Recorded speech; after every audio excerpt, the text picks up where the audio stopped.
Ceci est un libre audio autogenere par Google. Libro Los espectros, novelas breves. Por Leonid Andreyev. Capítulo 1. Los espectros. 1. Cuando ya no cupo duda de que Egor Timofeyevich Pomeranchev, el subjefe de la oficina de administración local, había perdido definitivamente la razón, se hizo en su favor una colecta, que produjo una suma bastante importante, y se le recluyó en una clínica psiquiátrica privada.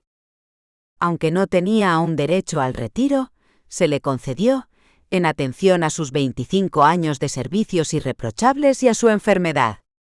Gracias a esto, tenía con qué pagar su estancia en la clínica hasta su muerte. No había la menor esperanza de curarle. Al comienzo de la enfermedad de Pomeranchev, su mujer, de quien se había separado hacía 15 años, pretendió tener derecho a su pensión.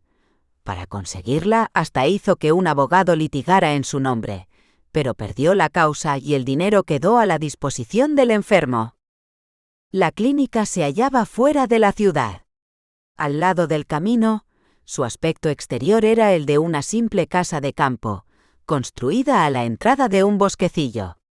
Como en la mayoría de las casas de campo, su segundo piso era mucho más pequeño que el primero. El tejado era muy alto, y tenía la forma de un hacha invertida. Los días de fiesta, para alegrar a los enfermos, se izaba en él una bandera nacional. En las mañanas apacibles de primavera y de otoño llegaban de la ciudad los sones apagados de las campanas y el ruido sordo de los coches. Pero, en general, un silencio profundo reinaba en torno de la clínica, más profundo que en la aldea próxima, donde se oían los ladridos de los perros y los gritos de los niños. Allí no había ni perros ni niños. La casa estaba rodeada de un alto muro. Alrededor se extendía una pradera, que pertenecía a la clínica y se hallaba siempre desierta. A cosa de una versta se alzaba entre los árboles la estrecha chimenea de una fábrica, de la que no se veía nunca salir humo.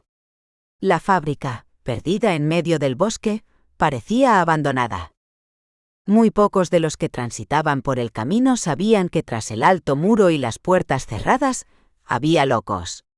Los demás, los campesinos que pasaban en sus cochecillos saltarines, los cocheros de punto procedentes de la ciudad, los ciclistas siempre apresurados sobre sus máquinas silenciosas, estaban habituados a ver el alto muro y no paraban en él la atención. Si cuantos se encontraban en su recinto se hubieran escapado o se hubieran muerto de repente, habríase tardado mucho en advertirlo. Los campesinos en sus cochecillos y los ciclistas sobre sus máquinas silenciosas hubieran seguido pasando por delante del muro sin sospechar nada. El doctor Chebirev no admitía en su clínica locos furiosos. Por eso reinaba en ella el silencio como en cualquier casa respetable, habitada por gentes bien educadas. El único ruido que se oía a todas horas, desde que hacía ya 10 años se había abierto la clínica, era tan regular, suave y metódico, que no se advertía, como no se advierten los latidos del corazón o el acompasado sonido de un péndulo. Lo producía un enfermo que llamaba a la puerta cerrada de su habitación. Estuviera donde estuviera, siempre encontraba alguna puerta a la que empezaba a llamar, aunque bastase empujarla ligeramente para que se abriese. Si se abría, buscaba otra y empezaba a llamar de nuevo. No podía sufrir las puertas cerradas. Llamaba de día y de noche, sin poder apenas tenerse en pie, de cansancio. Probablemente, la insistencia de su idea fija le había hecho adquirir el hábito de llamar también durante el sueño. Al menos el ruido regular, monótono que hacía no cesaba en toda la noche. Además, no se le veía nunca en la cama y se suponía que dormía de pie al lado de la puerta. En fin, había gran tranquilidad en la clínica. Muy raras veces, casi siempre durante la noche, cuando el bosque invisible, sacudido por el viento, lanzaba gemidos lastimeros, alguno de los enfermos, presa de una angustia mortal, empezaba a dar gritos.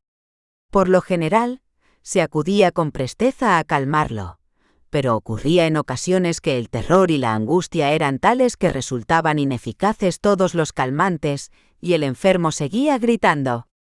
Entonces la angustia se les contagiaba a todos los habitantes de la clínica, y los enfermos, como muñecos mecánicos a los que se hubiera dado cuerda a la vez, empezaban a recorrer nerviosamente sus habitaciones, agitando los brazos y diciendo cosas estúpidas e ininteligibles. Todos, incluso los enfermos más apacibles, llamaban violentamente a las puertas e insistían en que se los dejase libres. Asustada, a punto de perder el juicio, la enfermera llamaba entonces por teléfono al doctor Chebirev, que se encontraba en el restaurante Babilonia, donde acostumbraba a pasar las noches. El doctor poseía el don de tranquilizar a los enfermos solo con su presencia. Pero hasta mucho tiempo después de su llegada los enfermos balbuceaban cosas fantásticas detrás de la puerta de su cuarto, y la clínica parecía un gallinero donde hubiera entrado, durante la noche, una zorra.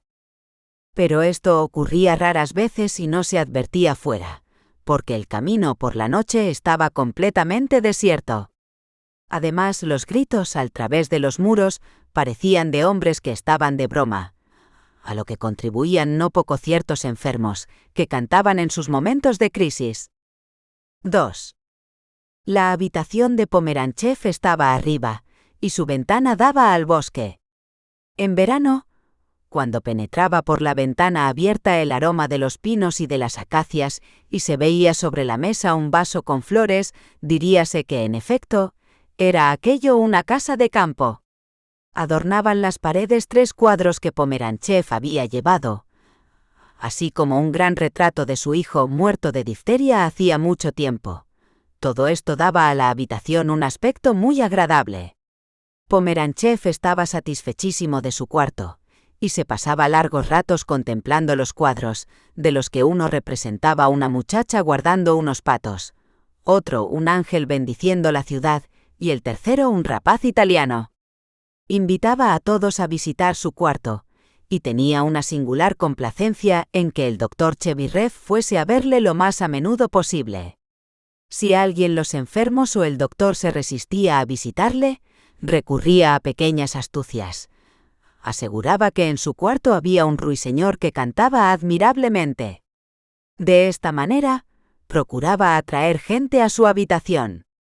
Los enfermos estaban tan encantados como él de su aposento, y cuando les daba por elogiar la clínica, hablaban de él en primer término. Desde un principio, Pomeranchev se percató de que se hallaba en una casa de locos, pero le tenía sin cuidado. Estaba seguro de que si quisiera, podía convertirse en espíritu puro y volar así por todo el mundo. Los primeros días de su estancia en la clínica volaba cotidianamente a la ciudad, a su oficina, pero después le requirieron quehaceres de más monta y no atendió ya a su oficina, por falta de tiempo. Era de alta estatura, enjuto. Tenía el pelo espeso, muy negro y enmarañado. Era miope y llevaba lentes muy gruesos. Cuando se reía enseñaba no solo los dientes, sino las encías también, lo que producía el efecto de que la risa rebosaba en todo su ser. Se reía con mucha frecuencia. Tenía voz de bajo profundo. No tardó en trabar amistad con todos los demás enfermos, y ocupó con acento agudo entre ellos un lugar de mucho relieve. Se constituyó en protector de sus compañeros de clínica. Se imaginaba ser un personaje muy importante, de una posición muy elevada, pero no tenía un concepto preciso de cuál era tal posición, y sus ideas sobre ella cambiaban muy frecuentemente. Tan pronto se creía el conde Almaviva como el gobernador de la ciudad o un taumaturgo y bienhechos de los hombres. La sensación de un poder enorme, de una fuerza infinita y de una gran nobleza no le abandonaba jamás. Con este motivo ponía en su modo de tratar a la gente una benevolencia de gran señor, y rara vez era con ella severo y arrogante. Sucedía esto cuando le llamaban Egor, en lugar de Georgi, como él quería que le llamasen.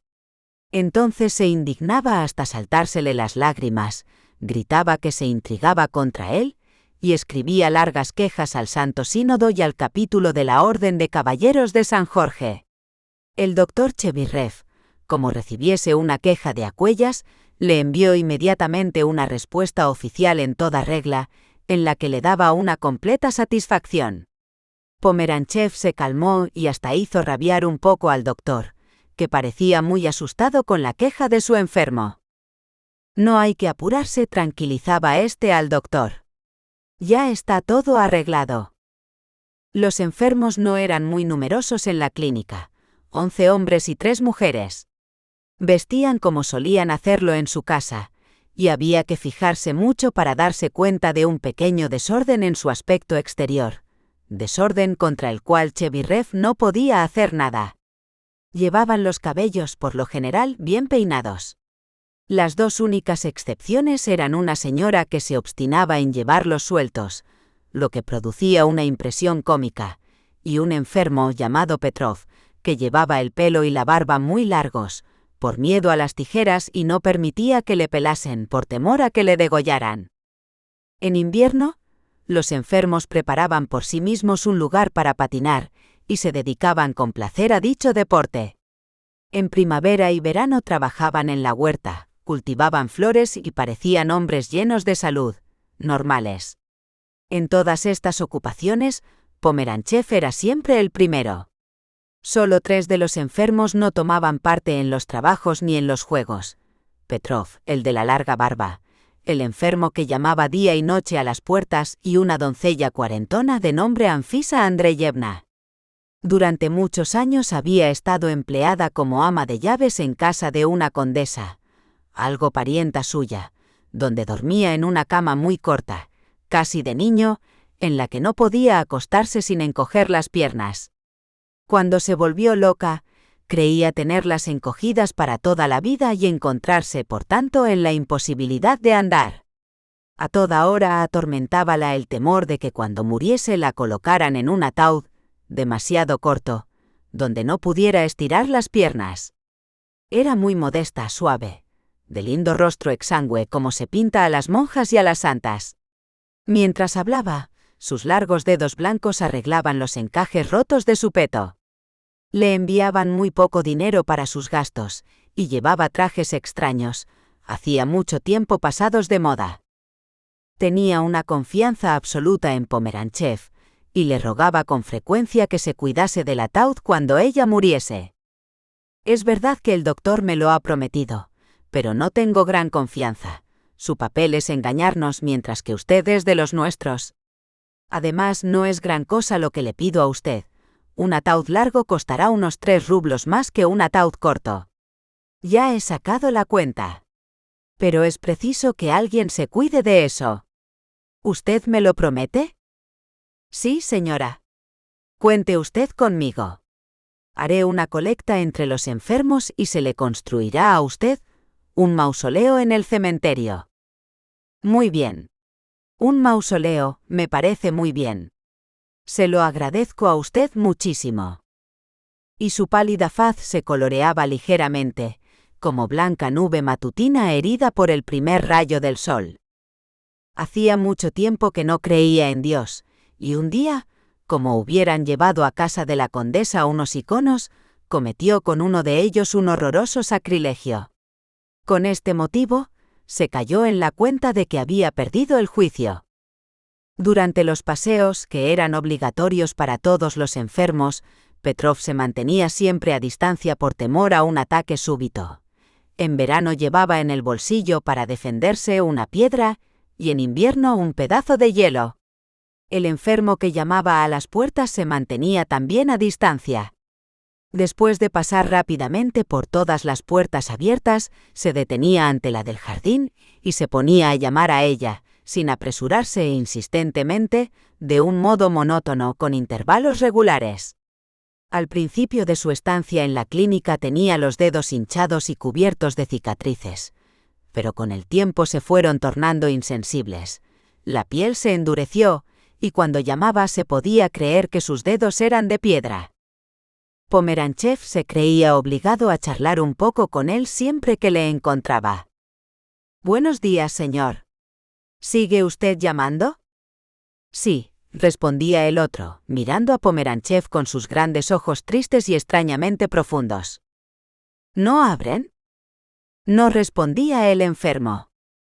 Su voz era débil, suave, como un eco y tan extrañamente profunda como sus ojos. «Déjeme usted, voy a abrir», decía Pomeranchev. Y empezaba a empujar la puerta, a forzar la cerradura, pero la puerta no cedía. Entonces añadía: «Descanse usted un poco, mientras tanto yo llamaré». Por espacio de algunos minutos, Pomeranchev llamaba concienzuda y enérgicamente con el puño en la puerta. El otro descansaba, frotándose las manos y mirando con ojos asombrados y al mismo tiempo indiferentes al cielo, al jardín, a la clínica, a los enfermos. Era de elevada estatura, hermoso y fuerte aún. El viento acariciaba su barba entrecana.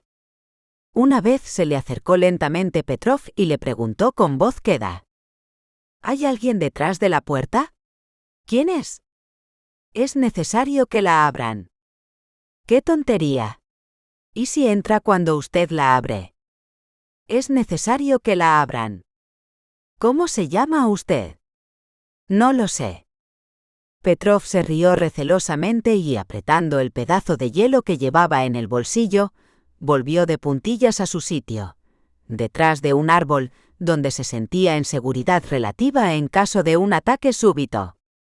En general, los enfermos charlaban mucho y se complacían en la charla, pero apenas habían cambiado las primeras palabras, no se escuchaban ya los unos a los otros, y hablaba cada uno para sí. Merced a esto, sus conversaciones tenían siempre para ellos un gran interés. Todos los días, el doctor Chebirev se sentaba, ya al lado de uno, ya al lado de otro, y escuchaba atentamente lo que los enfermos decían. Parecía que también él hablaba mucho, pero en realidad, nunca decía nada y se limitaba a escuchar. Todas las noches, desde las 10 hasta las 6 de la mañana, permanecía en el restaurante Babilonia, y era incomprensible cómo tenía tiempo para dormir, para vestirse con tanto atildamiento, para afeitarse diariamente y aún para perfumarse un poquito. 3.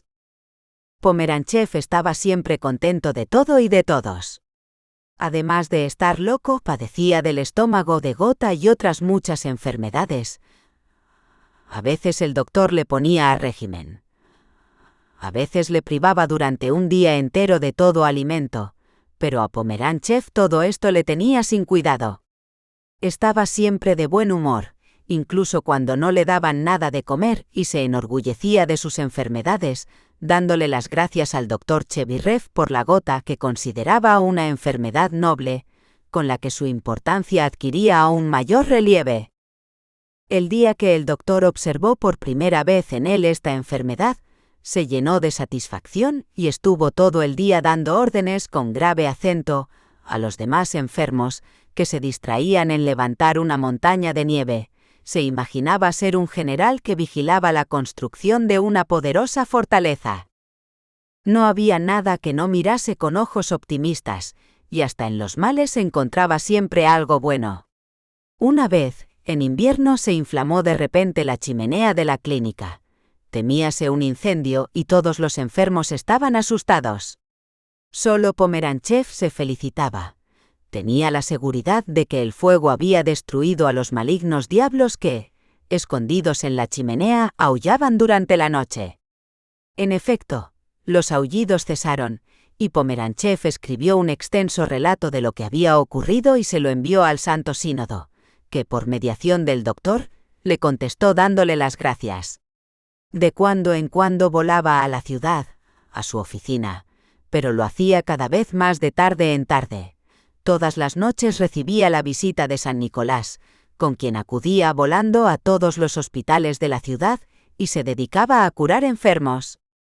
Por la mañana levantábase agotado, cansado, con las piernas hinchadas y un dolor horrible en todo el cuerpo, y tosía terriblemente durante horas y horas. «¿Qué? ¿Cómo se encuentra usted hoy?», le preguntaba el doctor, sentándose a su lado en la cama. Pomeranchev, esforzándose en contener la tos, respondía: Me encuentro admirablemente. Nunca me he sentido tan bien. Y cuando había logrado dominar definitivamente el acceso de tos, añadía con una sonrisa jovial y los ojos brillantes. Solo estoy un poco cansado. No es extraño por lo demás. He visitado esta noche 3 hospitales. Y he tenido en ellos no poco que hacer. Figúrese usted que solamente en el hospital de Tekchev había 5 niños enfermos de fiebre tifoidea. Uno estaba casi muriéndose. Por fortuna, San Nicolás le curó enseguida, soplándole en la cara. El niño se puso al punto muy alegre y pidió de beber. Yo y San Nicolás lloramos de alegría. Palabra de honor. Los ojos de Pomeranchev se llenaron de lágrimas, pero se apresuró a secárselas, y añadió en son de broma. Vaya un doctor San Nicolás. No se parece usted a él. Pero inmediatamente, temiendo que el doctor se ofendiese, procuró tranquilizarse. No, querido doctor. No tome usted en serio lo que acabo de decirle. Bien sé que es usted un hombre excelente y cumple concienzudamente con su deber. Usted se parece a San Erasmo. También es un buen santo. ¿Usted le ha visto? Ya lo creo. Yo he visto a todos los santos. Y se puso a describir detalladamente los rostros de los santos, que, desde luego, eran todos buenos y nobles. Después se levantó, dio algunas vueltas por la estancia, hizo algunos ejercicios gimnásticos y al fin se detuvo junto a la ventana abierta. La nieve comienza ya a derretirse, dijo. Me da un gusto. ¿Qué vamos a hacer hoy, doctor? ¿Quiere usted romper el hielo del estanque? ¿Romper el hielo? Dios mío, me entusiasma. Romper el hielo es ayudar a la primavera. Verdaderamente, doctor, es usted un hombre excelente. Y usted un hombre feliz. Se separaron grandes amigos. Un cuarto de hora después, Pomeranchev, todo salpicado de hielo y de nieve, trabajaba enérgicamente con la pala, hundiéndola en el hielo ya medio fundido y semejante a azúcar cande. El trabajo hacía entra en calor a Pomeranchev, que estaba fatigado y sudando, pero se sentía feliz y miraba con ojos encantados alrededor. El día primaveral sonreía. De los tejados de los árboles del muro caían lentamente gotas de agua, que lo ennegrecían todo en torno. Se aspiraba el olor de la nieve derretida, del estiércol los 1000 olores indefinibles de la primavera. Mire usted cómo trabajo, gritaba Pomeranchev a la enfermera, una muchacha bajita envuelta en una capa de pieles. Estaba sentada en un banco, dando pataditas en el suelo para calentarse los pies y vigilaba a los enfermos. La naricita se le había puesto encarnada a causa del frío. Muy bien, Georgi Timofeyevich, respondió con voz débil sonriéndole afectuosamente. Me gusta mucho verle a usted trabajar. Pomeranchev no ignoraba que la enfermera estaba enamorada de él, y aunque no podía corresponder a tal amor, respetaba sus sentimientos y procuraba no comprometer a la muchacha con cualquier imprudencia. Imaginábase que era una heroína que había abandonado a su opulenta y aristocrática familia para cuidar a los enfermos, aunque, en realidad, era una pobre huérfana sin parientes. Estaba seguro de que la cortejaban oficiales de la Guardia Imperial, y ella los rechazaba para consagrarse por entero a su deber penoso. Se mantenía con ella en una actitud particularmente respetuosa, la saludaba con extremada cortesía, la llevaba del brazo a la mesa y le enviaba en verano con el guarda ramos de flores, pero evitaba cuidadosamente el quedarse solo con ella para no ponerla en una situación falsa. A propósito de esta enfermera, tenía frecuentes disputas con el enfermo Petrov, que la juzgaba de una manera harto distinta. Petrov afirmaba que era, como por lo demás lo eran todas las mujeres, perversa, embustera, incapaz de un sincero amor. Después de hablar con alguien decía se burla de él. Hace un momento, por ejemplo, seguía diciéndole confidencialmente a Pomeranchev, acariciándose la larga barba, hace un momento coqueteaba con usted y conmigo, y estoy seguro de que ahora se está burlando de nosotros y, escondida detrás de la puerta, está llamándonos imbéciles. Está ahí, créame usted. Hasta juraría que está haciéndonos muecas. Oh, conozco muy bien a esa maligna criatura. ¿Se engaña usted? Yo sí que la conozco. Pues está ahí, detrás de la puerta. La oigo. ¿Quiere usted que la sorprendamos?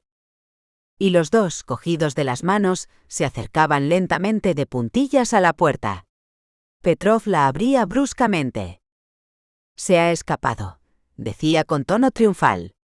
Ha oído nuestra conversación y ha huido. Oh, son el diablo. Es muy difícil sorprenderlas. Puede uno perseguirlas toda la vida sin tener buen éxito nunca.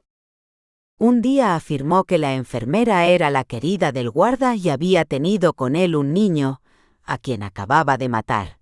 Le había ahogado con una almohada y por la noche le había enterrado en el bosque. Él sabía hasta el sitio donde el pobre niño estaba enterrado. Pomeranchev, indignado al oír tales acusaciones, retrocedió unos cuantos pasos, tendió solemnemente la mano derecha y dijo con voz grave: Señor Petrov, es usted un monstruo. No volveré nunca a darle a usted la mano. Voy a pedir a nuestros compañeros que juzguen su conducta innoble.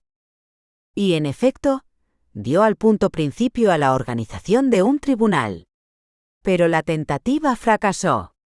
Cuando Pomeranchev hubo conseguido que todos los enfermos se sentasen en semicírculo, la señora de los cabellos sueltos propuso de repente que se jugase un rato al anillo, y no hubo ya tribunal posible. Media hora después, Pomeranchev y Petrov charlaban amistosamente como si nada hubiera ocurrido.